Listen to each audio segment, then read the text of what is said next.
My name is Amber Wallace, and I'm 34 years old, a custom interior designer from Minneapolis who was always labeled the idiot of my family, despite hustling harder than anyone. My parents handed my brother a brand new Tesla for his prestigious job while telling me I wasn't worth their time or a dime. "You're throwing your life away on that silly hobby," my dad snapped at the dinner table, his voice slicing through the room as Mom just nodded, avoiding my eyes. I stood there, fork frozen midair, the words landing like a gut punch. That was it. I dropped everything, walked out, and cut them off cold. No calls, no visits, nothing. For 2 years, I poured every ounce of that rejection into building something they could never touch, turning my silly hobby into a thriving studio that had clients lining up from across the Midwest. 2 years of silence passed until one rainy afternoon. There was a knock on the door of my showroom. I opened it to find my parents standing there, soaked and desperate. My mom's eyes red-rimmed. "Daughter, please, save your brother," she begged, her voice cracking as Dad shifted uncomfortably behind her, clutching his hat like it was a lifeline. I paused, letting the rain drip from the eaves, then smiled slowly. "That idiot's very busy right now." Their faces crumpled, but I shut the door without another word. They thought they'd broken me back then. Wrong. What I'd built in those 2 years exposed every crack in their perfect family facade, turning their golden boy against them and leaving them scrambling for scraps of the life they'd tried to deny me. If you've ever been dismissed by the people who should lift you up, stick around, this payback hits different. Before we dive deeper, drop a comment. Where are you watching from? And what's the time there? Let's see how this story spreads. Hit that like button and subscribe for more real-life wins against family betrayal. You won't believe how it unfolds. Growing up in a tidy middle-class suburb of Minneapolis, Minnesota, the family rules were set in stone from day one. My parents, Randall Wallace and Sheila Wallace, ran our home like a showcase property. Dad as a bank loan officer, Mom flipping real estate deals, everything polished on the surface.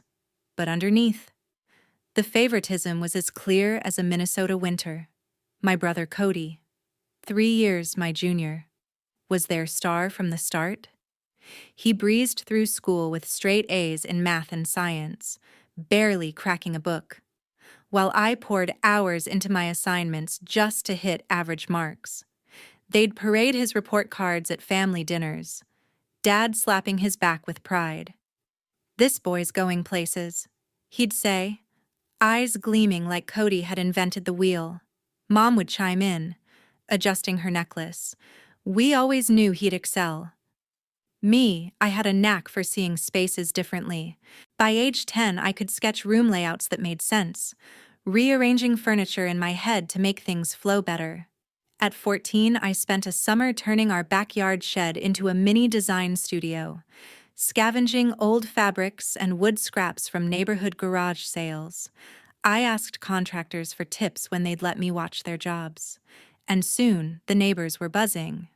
Mr. Barton next door brought me iced tea, chatting about color schemes. Mrs. Jenkins across the street called me "that clever design girl" and said I'd go far. I couldn't wait to show my folks the finished shed, a cozy spot with handmade shelves, a drafting table from salvaged boards, even a mood board wall. I dragged them out one evening, heart pounding. Dad glanced inside for maybe 10 seconds, then checked his phone. "Hope you're done playing house now. School starts soon, and those grades need fixing." Mom patted my arm distractedly. "It's sweet, honey, but focus on real studies like Cody. He's already prepping for advanced classes." That night, I overheard them in the kitchen. "The Barton kids taking extra math courses," Dad grumbled. "Ours wastes time gluing fabric to walls." High school drilled it deeper. Cody joined math club and debate team, activities they deemed resume gold. They bought him a fancy calculator and drove him to tournaments. When I signed up for design club, I scraped together cash from babysitting gigs to buy sketch pads and markers. Junior year.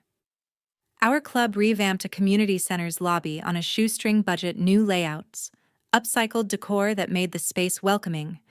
It even got a blurb in the local paper. I showed them the clipping, hoping for a spark. Dad skimmed it. Nice volunteer work, but colleges want academics. Mom nodded. Cody's room is full of awards already. They turned the basement into Cody's study sanctuary, quiet and stocked. My request for garage space to practice designs got shot down. Too messy, it'll distract your brother. But Cody and I had our moments, away from their pressure. He'd sneak into my shed, and we'd laugh about school crushes or video games. Those rare times felt like what family should be. No judgments hanging over us. By senior year, the gap between us had widened into a chasm. Cody got early admission to Princeton, and my parents threw a lavish celebration, renting an upscale venue downtown, relatives flying in from out of state. Dad delivered a glowing speech about Cody's future, then handed him keys to a sleek new laptop for his Ivy League classes. "You'll need the best tools for success," he said, beaming as everyone clapped. My graduation 3 years earlier, a quick dinner at a chain restaurant. My gift, a basic sketchpad set, because I wasn't heading to a 4-year university. I chose a technical college in Minneapolis with a strong interior design program, one boasting near-perfect job placement for graduates. When I shared the news, Mom wrinkled her nose. "Trade school. That's not a real degree." Dad dismissed it outright. "We raised you for better than that. State University accepted you, why settle?" I explained the program's hands-on focus, the demand for skilled designers, how I'd earn solid money without drowning in debt. None of it registered. In their eyes, without an elite campus name, I was wasting potential. They covered every cent for Cody tuition, dorms, books, even pocket money for networking events. Me, zero help. I funded everything through savings from part-time retail shifts and a small scholarship based on my portfolio. Evenings found me stocking shelves at a home goods store, often pulling doubles to cover rent on a cramped apartment near campus. Yet, I flourished there. Classes clicked, learning spatial planning, material selection, client presentations. My professor, Professor Teresa Diaz, spotted my eye for detail early, staying late to critique my projects or connect me with local firms. It was at that store where I met Sean Ramirez, who wandered in looking for paint samples for his uncle's remodel. I helped him pick shades, chatting about color theory, and he spilled coffee on his shirt trying to juggle cans. We laughed it off. Him dabbing at the stain while sharing a story about botching a first date with spilled sauce. Sean was finishing nursing school, working hospital shifts to pay his way. We bonded over grinding through classes and jobs, no silver spoons in sight. Our dates were simple park walks, cheap diners talking dreams, him aiming for pediatric care. Me building a design firm specializing in sustainable spaces. He never questioned my path, just asked how to back it. 6 months in, we were serious. I brought him home for Christmas. Cody was back from Princeton, dominating dinner with tales of lectures and elite clubs. Dad grilled him on professors. Mom gushed over his Wall Street internship prospects. When Sean mentioned my recent campus award for an eco-friendly room concept, the fastest recognition in program history, there was a pause. "That's nice," Mom said flatly, then pivoted. "Cody, tell us more about that finance seminar. Sounds connected to top firms." Sean fumed on the drive back. "They act like you're invisible. You just won an award, and they brushed it off like kids play." I had no comeback. They'd always done this. Some stubborn part of me still chased their nod, thinking more effort might crack through. It was a trap. pouring energy into approval that never arrived. Around then, I crossed paths with Vivian Clark, a seasoned designer who judged our college showcase. She pulled me aside after my presentation. "You've got rare instinct blending function with eco-materials. Most students miss that." We grabbed coffee, her sharing war stories from running her firm for decades. "Don't wait for permission to start your own thing," she advised. Vivian became my guide, offering tips on client pitches and business basics without sugarcoating the grind. Vivian's nudge turned into my launchpad. At 26, I filed for a SBA loan through a women's business program in Minneapolis, scraping together a basic plan for a custom interior design firm. The approval came after weeks of paperwork and a tense meeting with a bank advisor who eyed my portfolio skeptically. "This niche is tough," he warned. I nodded, signing on the dotted line for $20,000 at 7% interest, my lifeline to rent a small warehouse space on the edge of town. No family backing, just grit and a used van loaded with tools. Sean and I married in a quiet backyard ceremony that summer, just close friends and a potluck spread under string lights. We exchanged vows on a budget, him in a borrowed suit, me in a simple dress from a thrift find. Vivian showed up with a houseplant for our new place, whispering, "Roots grow strongest without handouts." My parents attended briefly, slipping out early for a real estate open house. Cody skipped it entirely, citing a Princeton mixer. Their absence stung, but Sean's hand in mine felt solid. We settled into a one-bedroom rental near the warehouse, splitting bills while I hustled for clients.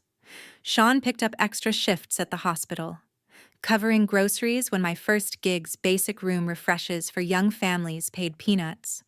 I worked 14-hour days, drafting plans at a folding table, sourcing reclaimed wood from demolition sites. The early months blurred into exhaustion. A delayed payment from a picky homeowner left us short on utilities, forcing Sean to pick up overtime. But we pushed through, celebrating tiny wins like my first repeat client, a local cafe owner who loved my eco-friendly shelving. Cody, meanwhile, graduated Princeton with honors, landing a spot at a Chicago trading desk. His starting pay hit 6 figures, complete with relocation perks. My parents couldn't stop bragging. Dinners revolved around his brilliant trajectory. Dad toasting to Wall Street glory, 6 months after he started. They called us over for a family meal at their updated kitchen, the one Mom had staged for listings. Sean hesitated, but I went, hoping for a sliver of normalcy. Dessert hit like a freight train. Dad raised his glass, voice booming. "Big news, we're helping Cody get established properly. That Tesla Model S he's eyeing. It's his down payment gift. Chicago traffic demands something reliable for a rising star." The room quieted. Mom smiled, adding, "He deserves it after all that hard work." I stared at my plate, fork scraping china. Sean cleared his throat. "What about Amber? We've been saving for our own place, but rates are brutal. Even a portion of that could—" Dad cut him off, expression sharpening. "Cody's in a cutthroat field. He needs the right image to network." Mom interjected smoothly. "Amber chose a different route. This is an investment in proven potential." I found my words. "Are you helping us at all?" "Just a fraction would close the gap on our down payment." Dad set his glass down hard. "Why reward someone who's opted for less?" "Cody followed the smart path. Top school. Top job. You picked crafts over ambition. Own it." The label landed heavy. Idiot, though unspoken, hung in the air from years of their jabs. Sean stood, chair scraping. "Your daughter's not less. She built a business from scratch. Work circles around most. The only ones blind to it are you two." He grabbed our coats. We left amid stunned silence, the drive home thick with tension. Sean broke it first. "They're poison. No more pretending." I wanted to argue, to salvage something, But the truth clawed in. The next day, I called Mom alone, voice steady over coffee at a neutral spot. I laid it out, the lifelong favoritism, the dismissals, how their support for Cody crushed me. She sipped her latte, face neutral. When I finished, she adjusted her bracelet. "You're too emotional, Amber." Dad was direct. "That's all. If we seem to favor Cody, it's his choices earned it. Push harder like he did, and maybe it'd shift." "Push harder," I pressed. "I funded school myself. Started a firm without a cent from you. This isn't charity, it's equity." She shook her head. "Cody's gift builds legacy.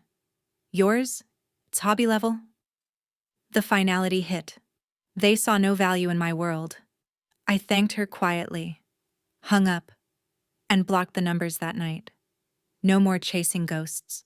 The silence from my parents felt like chains snapping. I dove into the business full force, channeling every ounce of that dismissal into blueprints and bids. By 28, we'd outgrown the warehouse, so I scouted a 5-acre lot on Minneapolis's outskirts, overgrown but affordable. Thanks to a rough access path that scared off flippers, I leveraged our savings and a second SBA extension for the down payment, envisioning not just a studio, but a hub showcasing sustainable designs. Sean backed the gamble, crunching numbers over late-night takeout. "We'll make it work," he said, highlighting grants for women-owned firms. Clearing the lot took weekends of sweat, me wielding a chainsaw, Sean hauling brush, our breaths fogging in Minnesota's chill. We graded the path ourselves, borrowing equipment from a supplier contact, turning mud into gravel stability. The first 6 months tested us. A lumber price spike from inflation hit hard, jacking costs 20% overnight. I negotiated bulk deals with local mills, bartering design consults for discounts. Hiring help came next. Tyler Kim joined first, a skilled carpenter I'd met through Vivian's network. His steady hands perfect for custom millwork. Then Leah Wong, a fabric specialist with an eye for textures, rounding out the team. They dove in without fanfare, Tyler framing the studio's shell while Leah sourced eco-fabrics. We poured the foundation amid summer rains, the mix truck churning as we laughed off the mud splatters. Sean's shifts stretched, but he'd show up with thermoses of coffee, steadying my frayed nerves. Vivian proved invaluable, handing off her client list after retiring affluent homeowners seeking green upgrades.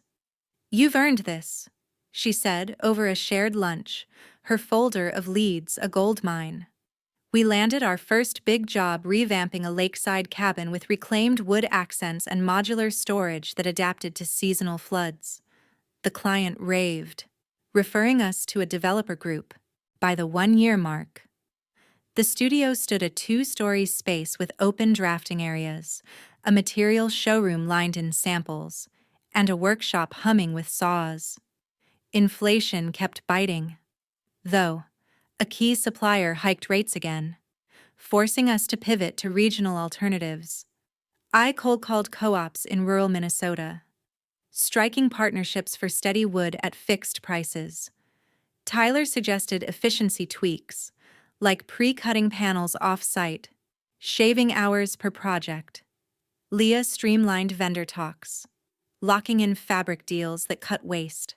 The grind left me bone-tired days blending into nights, Sean's hand on my shoulder the only anchor. But progress fueled us. The studio's grand opening drew 20 locals, their ooze over the exposed beams validating every blister. Sean got promoted to lead nurse, easing our cash flow enough to finish the showroom with interactive displays, clients touching swatches, visualizing changes on mock walls. We lived lean, skipping vacations for inventory runs, but evenings on the half-built deck brought quiet joy. Stars sharp over the lot we'd claimed. Cody's social feeds popped up, occasionally gleaming Tesla shots. Chicago skyline brags, but I scrolled past. The old ache dulled by our momentum. A regional design mag profiled our cabin job in a fall issue. Photos highlighting the flood-proof layouts and zero-waste ethos. Amber Wallace's firm redefines Midwest living. The headline read, "Inquiries flooded in. Our calendar filling with consults." Vivian called to congratulate. "Told you your vision sells itself."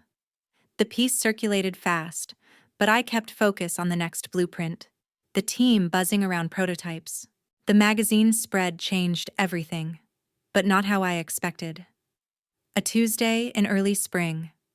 I was in the workshop tweaking a prototype wall panel when my phone rang, unknown number. "Amber, it's Cody, from Chicago." His voice carried that old edge. Hesitant. We hadn't spoken since the cutoff, but he pressed on. "I was in town for a client meet, got lost on the back roads, saw your sign Wallace Designs and had to pull over. What the hell is this place?" I glanced out the window, spotting his rental sedan idling by the gate. "Come in if you want." He arrived minutes later, stepping from the car with a mix of awe and unease, scanning the showroom's sample walls. "This is yours." The article didn't do it justice. We toured the space, Leah demoing a fabric swatch, Tyler measuring a beam, his questions tumbling out on build techniques and client sourcing. At the back deck, overlooking the lot's edge, he stopped. "I had no clue. Thought you were scraping by on odd jobs." "What did they tell you?"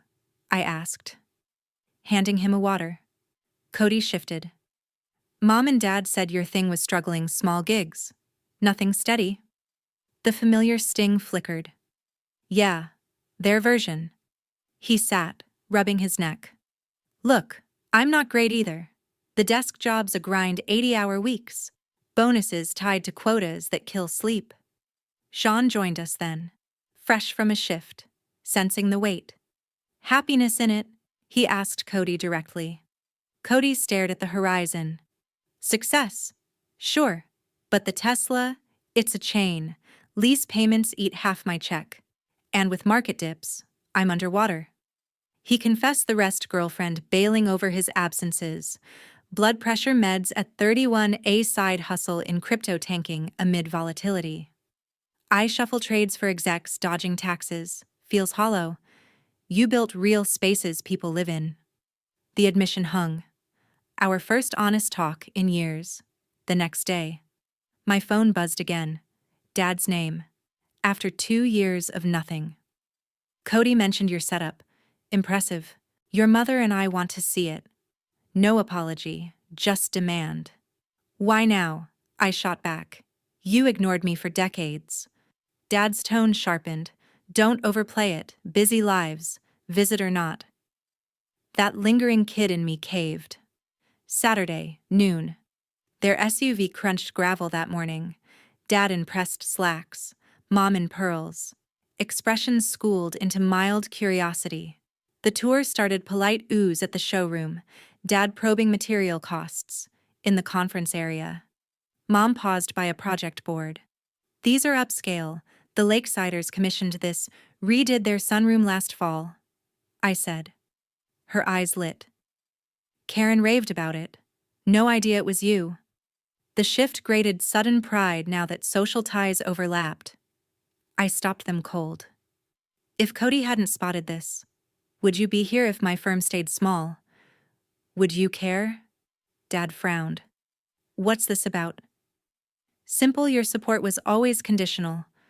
Poured into him. None for me." Mom teared up. "We wanted the best for you." "No, you wanted bragging rights. My designs, hobby, his degree legacy." Dad bristled. "We backed winners. You chose scraps." Sean stepped in from the side. "Winners. She's got a booked roster, press features. You're the one scraping now." The air crackled. "Cody's struggling," Mom whispered. "Help him maybe alone, or work here." I crossed my arms. "After calling me worthless, no?" Dad's voice rose. "Ungrateful. We gave you a roof. Chances. Chances to be Cody. I built without you." They left fuming, But Cody arrived mid-storm, lingering by the door, catching the tail end. He approached later by the Lots Creek path. Heard enough, they're stuck in their script. We walked, him skipping stones. I should have called you out sooner, accepted the favoritism like it was normal. I shrugged. You were the kid too. Cody nodded. Now I'm cracking. Debts piling, lease overdue. Jobs shaky with cuts. He pitched joining the firm. I handle numbers. Let me prove it. Tempted by brotherhood, I agreed to a trial ops shadowing for a week. Teeing Cody's trial week wrapped with him packing his toolkit. Frustration etched on his face. I thought ops would click, but it's all chaos, deadlines shifting, suppliers flaking. I nodded. No surprise there. The world I'd carved demanded adaptability he hadn't wired for. He crashed on our couch a few nights. Job hunting fizzling amid Chicago's layoffs. The firm's purge hit hard, he said over breakfast. My desk's empty now. Sean suggested local networks, but Cody waved it off, glued to listings for finance roles that ghosted him. The Tesla loomed largest, a lease ballooned by missed payments, interest compounding as inflation chewed his savings. He pawned gadgets for breathing room. But the repo notice arrived mid-May. The sleek car towed from our drive under gray skies. It's gone, he muttered, staring at the empty spot. I offered a lead on a used hybrid through a client, but pride kept him distant. Can't keep leaning, he said, crashing with a college buddy instead. Word spread to my parents through mutual contacts. A developer mom knew mentioned Cody's exit. They showed up at the studio uninvited one humid afternoon.